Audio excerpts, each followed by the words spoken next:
Welcome to the Smart Business Revolution. Revolution. Revolution. Revolution. Do you want a revolution? You say you want a revolution? Revolution.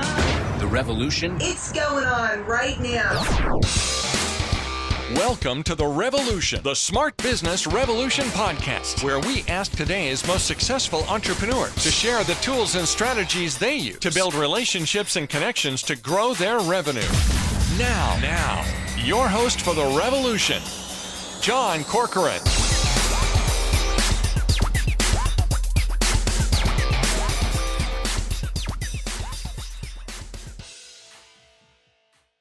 All right, welcome everyone. John Corcoran here. I am the host of this show. Every week I get to talk to interesting CEOs, founders, and entrepreneurs, all kinds of different companies, ranging from Netflix, YPO, EO, Activision Blizzard, LendingTree. I'm also the co-founder of Rise25.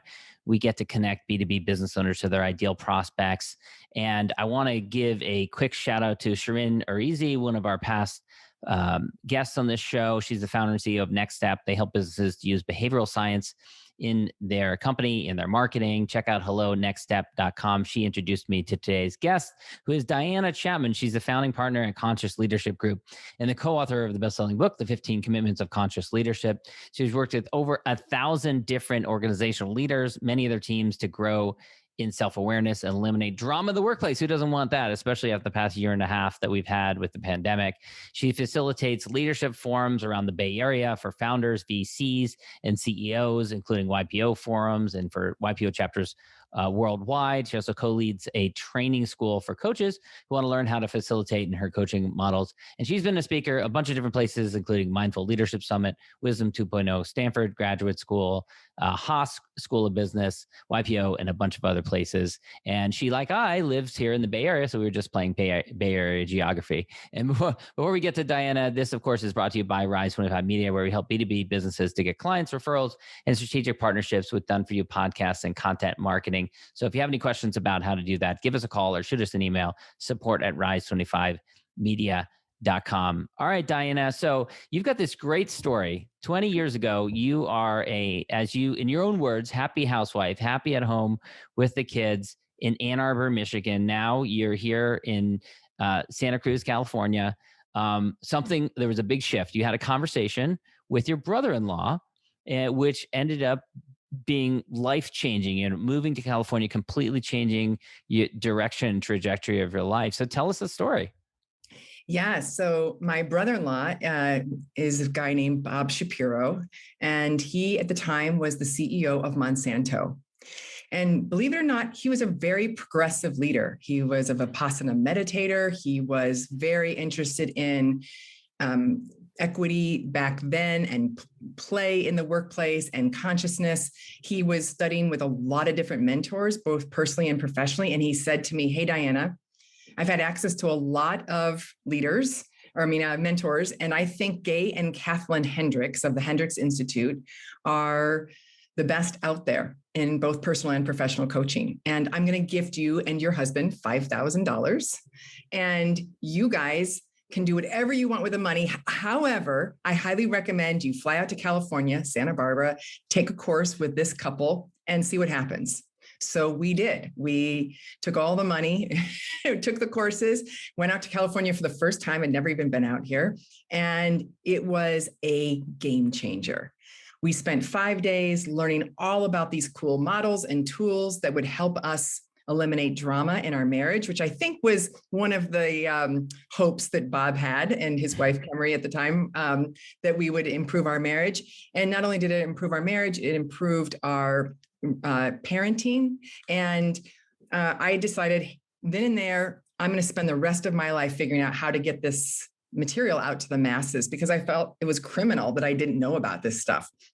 So I started teaching there in Ann Arbor, and then was coaching one-on-one with folks, and then decided to move out to the Bay Area and found myself as an executive coach over the years. And I don't exactly know how that all happened, but you had no job or anything like that in California, just like packed up the van or the car and took off.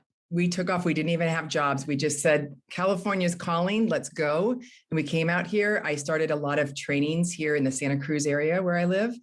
and started teaching around the country. I taught conscious relationship. I worked with a lot of couples in the beginning. And then I started to work with some executives who came into my individual practice, and they said, this would be great for my team.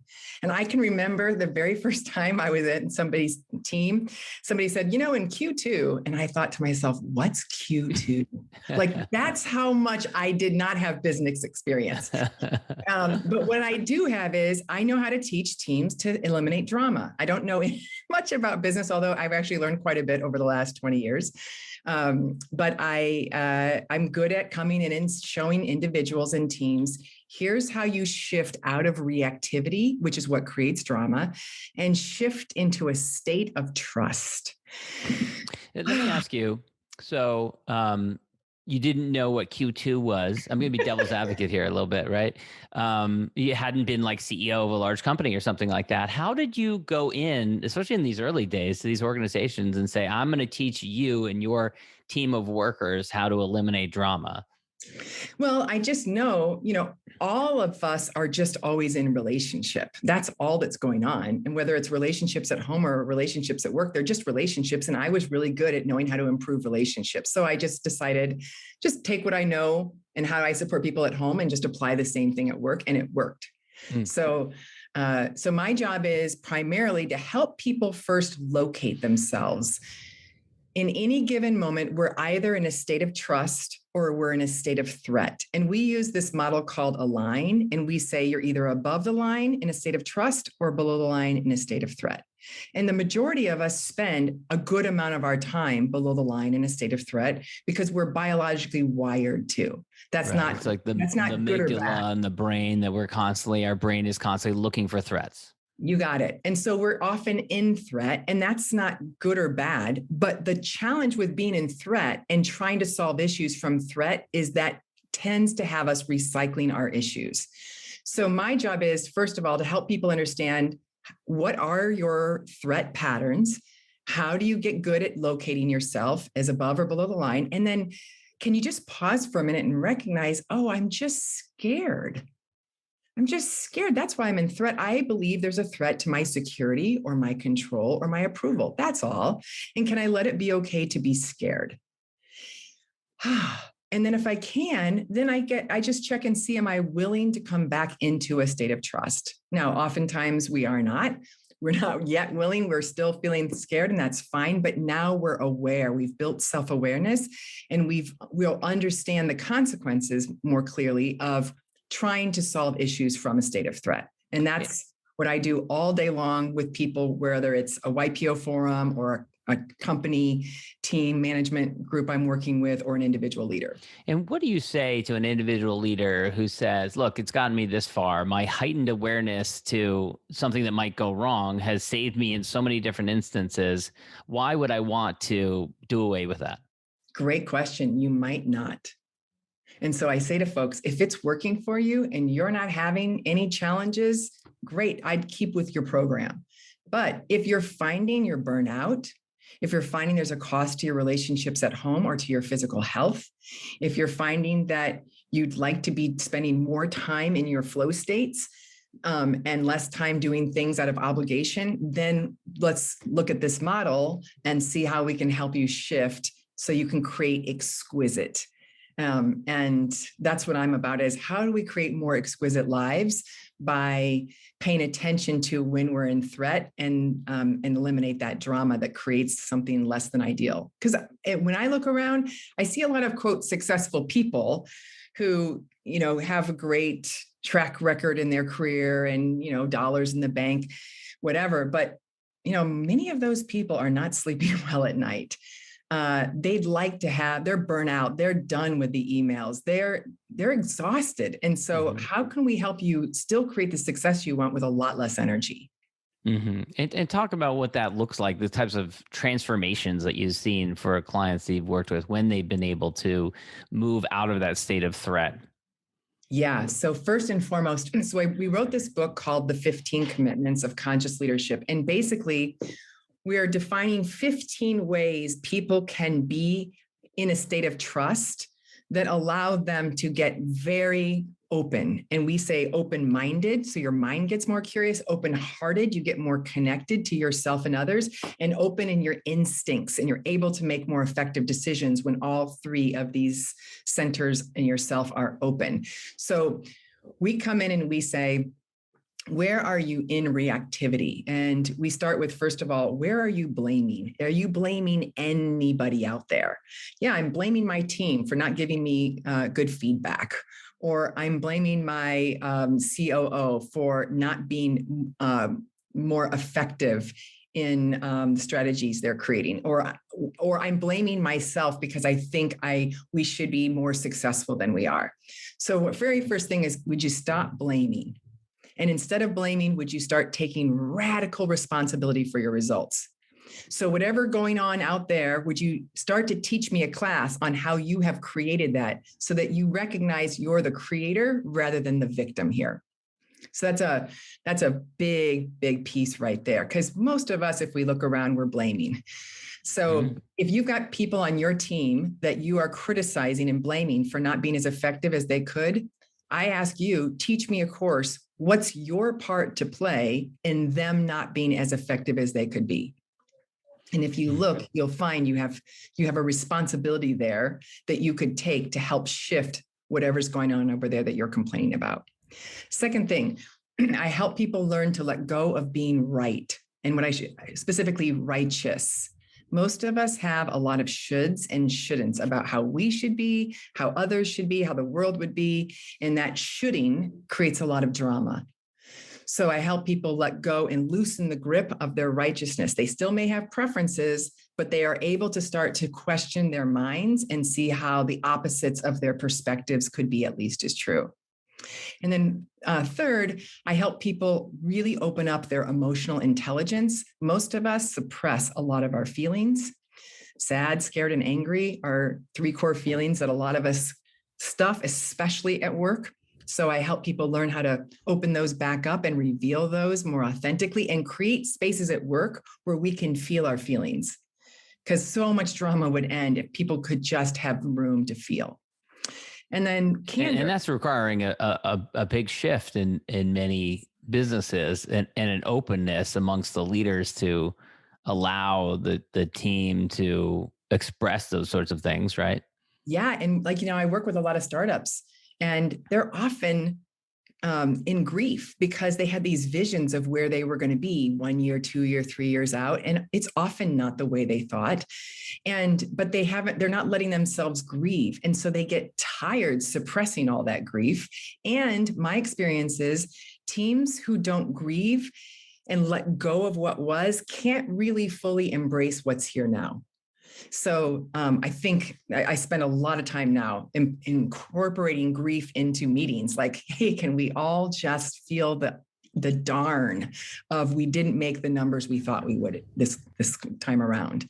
Right. And then candor. A lot of us don't have workplaces that are candid. So we're withholding a lot from one another, and that withholding is exhausting. People have no idea how much withholding thoughts and feelings burns us out. So let me speak for a listener who's listening, who's thinking, okay, I want to encourage greater candor within my organization. What should they do? Well, we say we put these commitments in order and these practices in order. So we say, in order to have candor that's going to be friendly, everybody's got to stop blaming. So you got to go handle number one. So they're all related. Everybody's got to stop. Everybody's got to let go of being righteous, and everybody's got to be willing to feel their feelings and let other people have their feelings. Because one of the reasons why we don't have candor is I don't want to upset you. And the reason why I usually don't want to upset you is because I don't know how to be with your feelings, because I don't know how to fully be with mine. But if I can let go of blame, righteousness, and have you and I both be able to feel our feelings, we're going to have a much more candid conversation that's also thoughtful and kind. But also provides challenge when needed to be able to have the honest conversations that are required to permanently solve issues that we're having. So those are some of the beginning skill sets I start to work with teams on. And then that helps them start to eliminate gossip. And then also, how do we make sure we're all making really clean agreements about who's going to do what by when? Because so much drama in the workplace happens because of fuzzy agreements or made agreement in the first place or so many broken agreements happening in the workplace. So tell me like a story or give me an example of a client that you've worked with where you've seen these sorts of changes take place, probably not overnight, took a little while to do, and the types of results you've seen from them after they got these results. They got these, greater consciousness, for lack of a better word. Yeah. One of the things that we see is people project onto each other a lot. So you are doing it wrong over there, and I have an aversion to you. And that's because you represent something in myself that either I don't own, I'm not like that, or I know I'm like that, but I don't accept that about me. And so I exit out in me and therefore have to exit out in you. So one of the things, and that creates then distance as team members, and it creates, judgments and gossip, et cetera. So one of the things that we do is we have a model called the clearing model, in which you really take responsibility for how you're creating disconnection between you and another because of this unowned part. And there's a model people walk through to then go back and recognize, oh, this is about me, not about you, the way I'm creating disconnection. So we've had teams who realized that they were all projecting on top of each other and having lots of shouldn'ts against each other. So we introduced this clearing model. We first had them recognize, stop blaming, and let go of being right. But they would then start to use this model and own their projections onto each other. We call it eat the projection. And lo and behold, the team that was, I can think of one company in particular, the team was having a lot of dissonance amongst the leadership team. And we got that clearing model out after they had had some trainings first and started practicing, and they got significantly closer to one another. Their dramas ended because they stopped making each other wrong. They stopped shooting on each other. They got better at listening and co-creating decisions together, and said like the intimacy of the team radically increased, and their effectiveness to collaborate did so as well. So that's one example of that one idea of co-creating decisions has got to be, that one piece has got to be jarring for companies that have existed for a long time with a top-down leadership model where the leaders make the decisions and then they're going to shift to making decisions with other members. Is it not? Ask me that question again. That piece about co-creating decisions. Yeah. It just from, many businesses, have a kind of a top-down model where the ownership or the executives make the decisions, and then to shift from that, it's got to be a radical change for many of them. It can be. And I do think more and more organizations are recognizing there's so much wisdom in the teams on all levels, and that there's a lot of now bottom-up decision-making happening where people on the ground have a lot more experience of what's actually occurring and can offer advice on how to make decisions that affect the whole thing. And we're really excited about teaching teams now about decision rights, because, what is a decision and what is a decision right? Is it going to be leader decides without input? Leader decides with input? Is there going to be a committee or a group that decides with or without input? Is it consensus? Is it majority? Is it what is the decision right? And what are all of the options that are available? And when are some of those options, what are the circumstances in which some of those choices would be better than others? So that's a very popular topic that we find most teams don't have very much knowledge at all around, is decision rights. Yeah, absolutely. That sounds like it needs to be on every wall. It needs to be clear because, oftentimes I think in workplaces you have that kind of confusion. Right. And so now we say, hey, a great meeting goes, hey, is there a decision that needs to be made at this meeting? If so, great. What is the decision right? Let's all get clear about that. And then by what time in this meeting do we want to pause and make sure that we get the decision done? And then make sure we have time at the end to clarify who will do what by when to make sure that that decision gets implemented. And so we're working with teams now. How do you have a conscious meeting so that these things happen and makes those meetings so much more effective and keeps us from having the meetings after the meetings. Right. I can picture you coming in and introducing this concept to a team meeting where there's like a leader who's been ruled with an iron fist, and just how just disorienting that could be for a leader. Has that happened with you, where you've come in and it's been kind of jarring for them to make that kind of shift, or to even talk about the idea of who makes what decision when? Yeah, probably honestly, the people who are attracted to our work are often a little more curious, and they're not necessarily that style. However, occasionally I've been hired by a board of directors to come in and work with a CEO who is like that.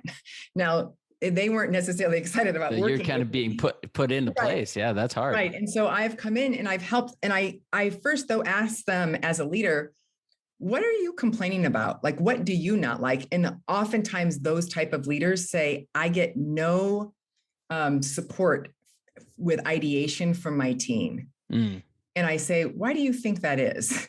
And then I have them teach me the course. I want to have a team in which no one's giving me ideation. No one's speaking up to give their opinion. What should I do if I follow your course on how you've created that result? Yeah. And the good news is everybody can figure that out. They're like, well, I guess I kind of come to them with my own opinions. Right. Don't really, and then they realize, oh, I'm creating the thing I'm complaining about. And so I go, would you like to change that? Yeah, I would. Okay, great. What are you going to need to do? And then they start waking up to their patterns and then get more open and curious. And then those decision rights often open up quite a bit. Interesting. We're recording this in July of 2021. We've had a year, 15, 16 months or something of the pandemic, creating a lot of drama in a lot of different ways in a lot of people's different lives. Talk a little bit about what you've seen with your companies that you've worked with, the results of the pandemic, and what you think the impact is going to be for the next 6, 12, 24 months going forward. Well, we have a very radical concept that says whenever there's a situation going on, there's facts and there are stories. So facts are, we have a pandemic. Well, that might be a story, actually. Facts are people have symptoms. Some people have symptoms, and facts are government is asking people to stay home. And then we have a bunch of stories that we make up about that. And it's the stories that upset us, not the facts, if you go look. It's your interpretations of facts. And so one of the things that we've been working with our clients during the pandemic is questioning their stories that cause them upset. We should be working in person instead of virtually. And as soon as I believe that and I want to be right, I'm going to suffer. So, and I'm going to be irritated or upset. So we help them learn to question their beliefs that help them come back and relax. And so our clients actually, for the most part, were able to have a lot less suffering during this time when they were able to locate their stories and recognize they're just interpretations and they're not necessarily the truth with a capital T. An example perhaps of that I'm hearing a lot right now is it's really hard to hire good people. I keep on hearing that over and over again. We personally have not experienced that. I feel like we've been able to find good people. And so I wonder why I keep hearing that story over and over again. Well, my clients, for the most part, aren't having that issue. And I think part of it is because they're creating cultures that people want to work in. And I do think, this new generation of the workforce coming in, they want a quality lifestyle. They want to, I don't think they're going to follow in their parents' footsteps of, Right. working crazy hours, not being able to manage their personal lives as well. These guys want it different, and they're going to stand for it, and they don't want the drama in the workplace. Mm-hmm. And so I find that we're actually getting more people knocking on our door because I think that they're starting to recognize it's not just about, they can't just throw money at people anymore. They have to promise a culture that people are going to want to work in. And so now there's interest in eliminating drama to get the best people in the door. Yeah. Yeah. I think that's great. I want to step back and talk about the business for a second. So, you'd done one-on-one work, you'd done coaching and training. And at some point you decided about 10 years ago to form the Conscious Leadership Group. So, why did you decide to do that? And talk a little bit about, what that business what it was then and what it's become. Yeah. So I was on my own as an individual consultant.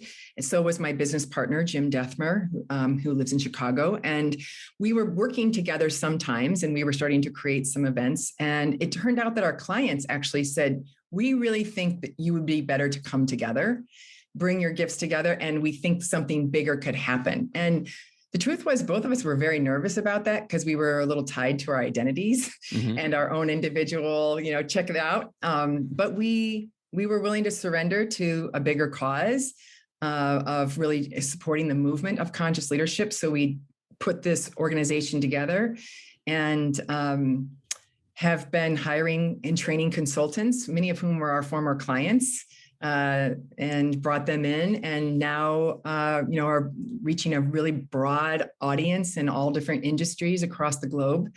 And but that was the design, was really, we both felt called to support this movement and believed with the support of our clients that we would be better to do it together.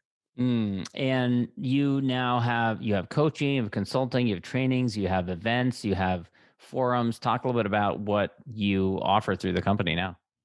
Yeah, we offer a wide variety of services to people. And really, right now, we're excited to say to most folks, hey, come in and do some one-on-one coaching with us. See if you like the models, try it out. Let's really practice it and make it very practical for you to incorporate into your life, see what happens. If you like it, then we have a bunch of other options for how you can dive deeper, and both for your own self, and then also to have us come in and support your first with your leadership team, and then more broadly into your whole organization. And we also have forums for all different kinds of leaders who want to come in and dive in and get edgy and get with a group of other leaders and have very vulnerable conversations where they deeply nurture each other, but also challenge each other, and where they won't tolerate people coming forward over and over again with the same issues, because they'll say, you actually aren't yet willing to shift that. So let's find some other topic to discuss. Yeah. And are those all just in the Bay Area, or are there forums outside of the Bay Area? We have forums in New York, DC, Chicago, Bay Area. We're getting ready to start one down in LA. And as interest is growing in different cities, we're keeping waiting lists, and we're opening them up. Great. Very cool. I want to ask you a question I ask every interview. So I'm a big fan of gratitude. So if you look around at your peers and contemporaries, however you want to define that, who would you acknowledge? Who do you respect? Who do you admire that's doing really good work? Well, I would say that first and foremost, Gay and Kathleen Hendricks of the Hendricks Institute are mentors to me who really introduced me to the core models that have helped end so much suffering in my life. And now, as I've shared those more broadly with so many others. So I'm very grateful to them. And particularly, I'm grateful to the fact that they bring so much play. And one of the things I do is I also want to bring a lot of play into the workplace and play into our lives, because I think humans and all mammals, we now know, work best and learn best through play. So grateful to them. And I'm really grateful to the leaders who I'm working with who are bringing this into their companies. And, one who's been probably most devoted these days is Dustin Muskovitz, who's the co-founder at Asana. He and Justin Rosenstein originally brought me in when they were just 40 people. And we've been onboarding thousands of, 1,000 plus employees into our work. And I really appreciate the culture they're creating there. That honors so many of the principles that I'm standing for, which is how do we learn to collaborate in a state of trust and eliminate as much drama as we can. It makes sense that a company like Asana, which we use, which is all about better collaboration at work, would be interested in that as well. Yeah, I really appreciate that they're they decided to make their own culture a product in a way, in that they're role modeling for a lot of others of what does this look like. Yeah. Very cool. Diana, it's been a pleasure. Where can people go learn more about you and the work that you do? Yeah, if you want to learn more about us, go to conscious.is, conscious.is. And we have, one of the things we're really proud of is that we have open sourced all of our content. And so we have a big library on the resource page. You can learn so much about our work just right there, and feel free to share it broadly with those around you. So that's a great place to start. Awesome. Diana, thank you so much. You are welcome. Thank you for listening to the Smart Business Revolution podcast with John Corcoran. Find out more at smartbusinessrevolution.com. And while you're there, sign up for our email list and join the revolution. Revolution. And be listening for the next episode of the Smart Business Revolution podcast.